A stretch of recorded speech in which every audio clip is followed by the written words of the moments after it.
Hello, crafty friends. I'm Susan Boback, the card connoisseur, and recently I've gotten into junk journaling, mostly because I have an abundance of raw materials and I'm frugal and I like to reuse or recycle things. So along that line, I was looking at these packing slips that I got in an order.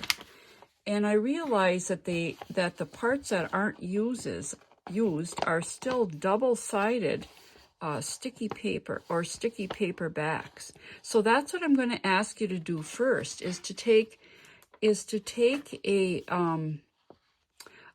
piece of packaging that comes in an order and take a look at it and see if it still has remaining pieces that have a sticky back, and don't throw it away. Let me show you what I've done. Perhaps this will be something that you'll want to do in the future. Now, this paper from Stampin' Up! Also has dies, but I didn't get the dies. And what I did was I glued the paper. For instance, here's a larger piece, and let's say you wanted to cut out some of these little red poinsettias. But then, you know, cutting them out, then you'd have to be gluing them on. And this way you can save a step. Plus you can make use of your papers that you might have thrown away, and you'll have the sticky back. So this is what I did first, was I glued the piece that I want to cut out onto a sticky part, a double-sided sticky part of my packaging slip, like this, right, like this. And then I carefully cut it out. Now, I know some of you don't care for fussy cutting, but I just cut it out here. And then I will admit to you that it is a little testy. It takes a little bit of time. It isn't a matter of just peeling off the back.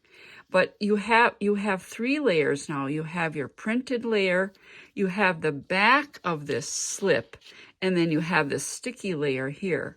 So just work at it, and soon, I don't know if you can see this on the camera, but there really is the three layers, and make sure that you're not peeling back this white layer away from your paper that you've glued onto it. And now see, the shiny part is the part that you want to reveal, that you want to tear back, and then that reveals the sticky part. So now I'll be able to just remove all of that, add that to a project, and I won't have to worry about getting the glue in the little corners and gluing it down so that it stays. So that's what I've done here on this one.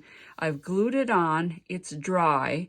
Now I'm going to cut it around in the detail mode that I want to do, peel off one of the three layers, and then I'll be able to stick it right on my project. And I've also used it on this metallic paper that I've run through my emboss machine. Now, as you know, many dies are very fine.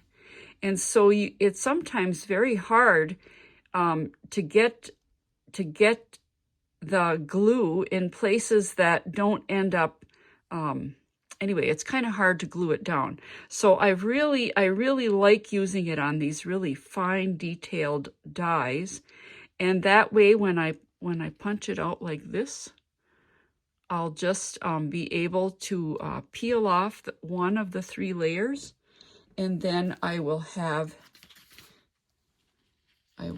some maybe more productive ways to use the special die cuts and printed paper in ways that I might not have used it without having this sticky back. So thanks for joining me today. Now go get creative.